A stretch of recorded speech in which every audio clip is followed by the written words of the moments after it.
Baik, perkenalkan kami dari kelompok 21.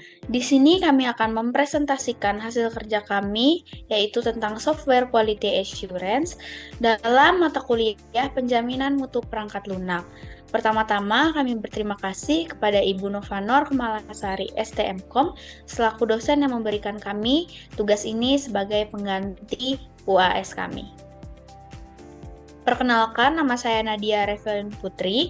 Di sini saya akan mempresentasikan tugas ini bersama teman-teman saya, yaitu ada Novia Fitriani, Natasha Priani, Reynaldi Dwi Saputra, dan juga Dinda Marsha Nadia Putri. Software Quality Assurance atau SQA merupakan proses yang diterapkan di setiap tahap pengembangan perangkat lunak untuk memastikan kualitas produk. SQA mencakup penerapan metode dan alat yang efektif, pengawasan pengendalian kualitas seperti tinjauan teknis dan pengujian, manajemen perubahan, kepatuhan terhadap standar, serta pengukuran dan pelaporan. Adapun tujuan dari SQA adalah meminimalkan cacat dan memastikan perangkat lunak memenuhi standar pemeliharaan, keandalan, serta portabilitas. Adapun tujuan dari SQA sendiri terbagi menjadi 3. Yang pertama, memastikan kualitas produk, yaitu menjamin revisi dan pemeliharaan sistem, serta memastikan transisi dan penggunaan sistem yang efektif. Yang kedua, menerapkan praktik terbaik dalam SQA untuk memastikan pengembangan dan pengujian sesuai dengan standar, serta mengidentifikasi masalah lebih awal.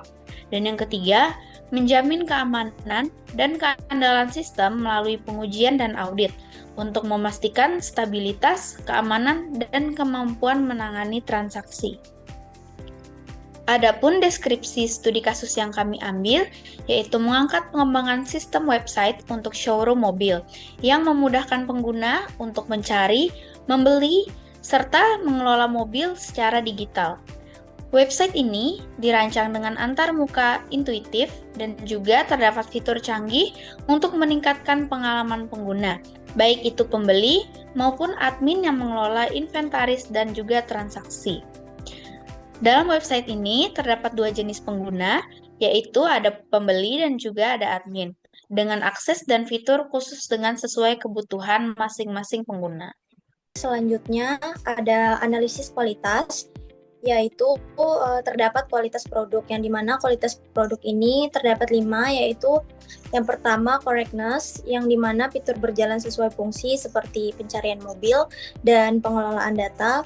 Kemudian yang kedua ada reliability, yang dimana sistem stabil, namun belum ada fallback jika terjadi error. Kemudian yang ketiga ada efisiensi, yang dimana pencarian mobil cepat tanpa hambatan besar pada waktu akses. Yang kemudian selanjutnya ada integrity, yang dimana akses dibedakan antara pembeli dan admin, namun keamanan data masih lemah. Kemudian yang terakhir ada usability, yang dimana tampilan sederhana dan mudah digunakan, namun perlu konfirmasi atau feedback. Analisis kualitas untuk yang revisi produk ada 3, yaitu yang pertama maintainability, yang dimana kode masih prosedural, belum modular, sehingga kurang fleksibel untuk pemeliharaan. Kemudian yang kedua flexibility, fitur terbatas, fitur memerlukan pengeditan file PHP langsung. Kemudian yang terakhir ada testability, yang dimana pengujian mudah dilakukan tetapi belum ada dokumentasi atau skenario otomatis. Selanjutnya untuk transisi produk terdapat 4 transisi produk. Yang pertama portability. Portability ini sistem dapat dijalankan lokal namun kurang dokumentasi setup. Kemudian reusability, yang dimana komponen tidak dapat digunakan ulang, perlu pendekatan modular. Yang ketiga yaitu interoperability, sistem belum terintegrasi dengan sistem atau API eksternal. Yang terakhir ada configurability, yang dimana tidak ada pengaturan fleksibel, admin harus mengubah kode langsung untuk penyesuaian. Baik, masuk pada rencana SQA, yaitu di sini merupakan struktur dari manajemen SQA itu sendiri yang terdiri dari SQA manager, SQA engineer, developer lead, admin, dan user. Untuk SQA manager sendiri yaitu bertanggung jawab untuk mengatur strategi SQA, jadwal pengujian, dan memastikan proses QA itu sesuai standar. Kemudian untuk QA Engineer yaitu melakukan pengujian teknis, mencatat bug, dan bekerja dengan developer untuk perbaikan. Kemudian ada Developer Lead, di mana untuk memimpin pengembangan, memperbaiki bug, dan memastikan fitur berfungsi. Kemudian ada Admin dan User, yaitu melakukan UAT dan memberikan umpan balik untuk perbaikan sebelum sistem selesai. Untuk standar praktek dan konversi ini, mengapa harus melakukan itu? Karena setiap tahap pengembangan diperlukan untuk memastikan kualitas dari perangkat lunak yang baik. Yang pertama yaitu ada standar yang digunakan di mana menjamin kesesuaian spesifikasi dengan fitur yang dibutuhkan, kemudian mengikuti standar keamanan OWASP dan ISO 9001 GMMI untuk pengembangan, kemudian menggunakan standar IEEE 829 untuk dokumentasi pengujian. Yang kedua yaitu konversinya menggunakan pembaruan rutin dan pengelolaan sistem yang berkelanjutan, kemudian konversi penulisan kode untuk pemeliharaan yang mudah. Dan untuk prakteknya yaitu pengujian berbasis pengguna untuk pengalaman optimal, Agile Development untuk perbaikan berkelanjutan, dan CI atau CD untuk pembaruan cepat tanpa gangguan.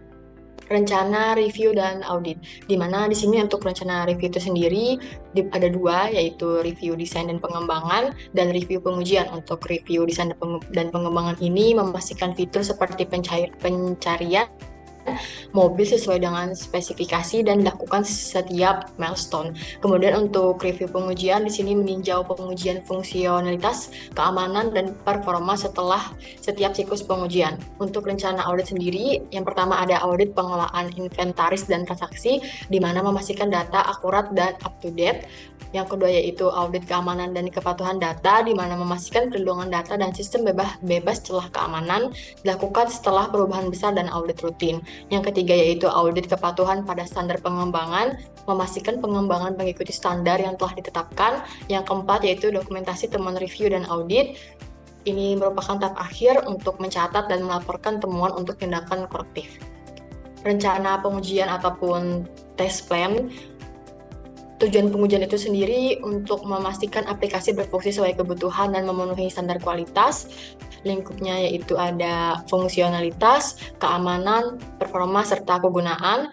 Metodologi yang digunakan dalam pengujian ini menggunakan pengujian manual untuk fungsionalitas, UI UX, dan performa. Kemudian untuk kriteria keberhasilan ini, semua fitur berfungsi tanpa masalah performa signifikan, antarmuka mudah digunakan, dan transaksi tercatat dengan benar. Selanjutnya yaitu prosedur pelaporan masalah dan tindakan korektif. Yang pertama yaitu pelaporan masalah. Setiap masalah dicatat dengan ID unik untuk pelacakan dan tindak lanjut. Lalu yang kedua, prosedur pengelolaan ID unik. ID unik diberi format persisten untuk memudahkan pelacakan masalah. Lalu yang ketiga, elemen dan setiap pelaporan masalah.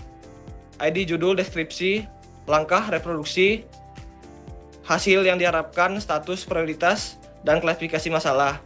Lalu yang keempat, klasifikasi masalah, yaitu ada fungsional, masalah yang menghalangi fungsionalitas utama, lalu UI UX, masalah terkait antarmuka pengguna, lalu performa, masalah terkait kecepatan atau kinerja aplikasi, lalu keamanan, masalah terkait pelindungan data pengguna, lalu yang kelima, tindakan korektif, perbaikan berdasarkan prioritas masalah, tinggi, sedang, rendah. Lalu yang keenam, verifikasi perbaikan, pengujian regresi untuk memastikan masalah diperbaiki tanpa mempengaruhi fungsionalitas lain. Lalu yang ketujuh, pencatatan dan dokumentasi. Semua tindakan perbaikan dicatat dalam laporan perbaikan. Lalu yang ke-8, pemberitahuan kepada stakeholder. Pemberitahuan kepada stakeholder setelah perbaikan diverifikasi. Lalu selanjutnya, hasil review teknis. Ringkasan proses review teknis. Yang pertama, tanggal review 12 Mei 2025. Lalu yang kedua, durasi 3 jam. Lalu yang ketiga, tim ETR, yaitu presenternya Nadia Revelin Putri, koordinatornya Natasha Priyani, pencatat Novia Priyani, reviewer Dinda Marcelina Putri dan Renaldi Desa Putra. Lalu yang keempat, tujuan review. Yang pertama yaitu menilai kelengkapan, kejelasan, konsistensi, dan realisme requirement. Lalu yang kedua, mendeteksi potensi masalah sebelum tahap pengembangan dimulai. Lalu, temuan utama fungsional dan non-fungsional. Temuan umum ada 3, yaitu dokumentasi sudah cukup lengkap, namun ada bagian yang ambigu. Istilah belum konsisten, inventaris mobil versus tersedia. Kurangnya detail pada keamanan. Lalu bagian fungsionalitas juga ada 3. Bagian mobil, kurang detail algoritma dan pengelolaan multifilter. Inventaris mobil, tidak dijelaskan validasi data dan konfirmasi hapus. Proses pembelian tidak dijelaskan metode pembayaran dan integrasinya. Lalu temuan tambahan dan keputusan. Non-fungsional ini ada 3, yaitu keamanan belum mencakup TPA. Lalu performa tidak ada batasan waktu respon. Lalu aksesibilitas tidak mencakup pengguna per kebutuhan khusus. Lalu di sini kejelasan dan konsistensi juga ada 3. Ambiguitas ada waktu respon pencarian. Inkonsistensi dan proses pembayaran. Minim detail prosedur validasi dan audit trail. Lalu di sini keputusan akhir yaitu ada 2. Diterima dengan revisi. Revisi diperlukan agar dokumen lebih implementatif dan menghindari diskomunikasi saat pengembangan. Selanjutnya kita akan masuk ke bagian evaluasi kualitas sistem showroom mobil atau SKA untuk pemberian rekomendasi atas hasil temuan, review, dan analisis sebelumnya. Untuk bagian fungsional terdapat 3 rekomendasi, yaitu yang pertama pencarian mobil, di mana filter ganda diperlukan untuk harga, merek, di mana waktu responsnya harus kurang dari 2 detik. Untuk yang kedua itu ada validasi inventaris, yang mana semua aksi penting dan wajib untuk dikonfirmasi terlebih dahulu. Dan yang ketiga itu ada fitur pembelian, di mana alur transaksi itu harus jelas dengan integrasi pembayaran eksternal. Untuk non-fungsional itu ada terdapat 3 juga rekomendasinya. Yang pertama ada keamanan. Perlu ditambahkan keamanan 2FA plus enkripsi dan audit keamanan. Terus yang kedua itu ada performa, yang mana untuk pencarian mobil harus kurang dari 2 detik dan transaksi itu harus kurang dari 5 detik. Untuk yang ketiga itu ada aksesibilitas, desain harus responsif dengan standar WCAG. Selanjutnya untuk bagian dokumen requirement ada terdapat 4 rekomendasi, yaitu yang pertama kejelasan istilah. Dokumen harus menghindari frasa ambigu. Yang kedua ada alur sistematis, yang mana setiap fitur itu harus memiliki alur, logika, dan validasi. Yang ketiga itu ada konsistensi proses, yang mana harus menselaraskan antar bagian. Dan yang keempat itu ada audit trail, yang mana dokumen harus mencatat siapa, apa, dan kapan perubahan dilakukan. Untuk bagian kualitas dan pemeliharaan, terdapat 5 rekomendasi, yaitu yang pertama reliability. Untuk log error itu harus bisa mendeteksi kekurangan secara dini. Terus yang kedua ada maintainability, untuk mengubah ke modular dan reusable kode. Dan yang ketiga itu ada testability, yang mana skenario dan hasil uji itu harus terdokumentasi dengan baik. Yang keempat ada configurability, yang mana admin harus bisa mengubah sistem tanpa edit kode. Dan yang terakhir ada reusability, modul itu harus siap untuk integrasi API eksternal. Dari semua penerapan software quality assurance tadi, dapat disimpulkan bahwa SKA berperan penting dalam menjamin kualitas sistem showroom mobil berbasis web. Meskipun sistem telah memenuhi sebagian besar kebutuhan fungsional, masih terdapat kekurangan pada aspek keamanan, dokumentasi, dan struktur kode. Dengan melalui review teknis, pengujian, dan audit yang berkala, pengembangan menjadi lebih terarah dan sesuai standar, sehingga keterlibatan seluruh tim termasuk QA engineer dan end user turut mempercepat deteksi masalah dan meningkatkan kepuasan pengguna serta performa sistem secara keseluruhan. Sekian presentasi dari kelompok 21. Mohon maaf apabila ada kesalahan kata. Terima kasih.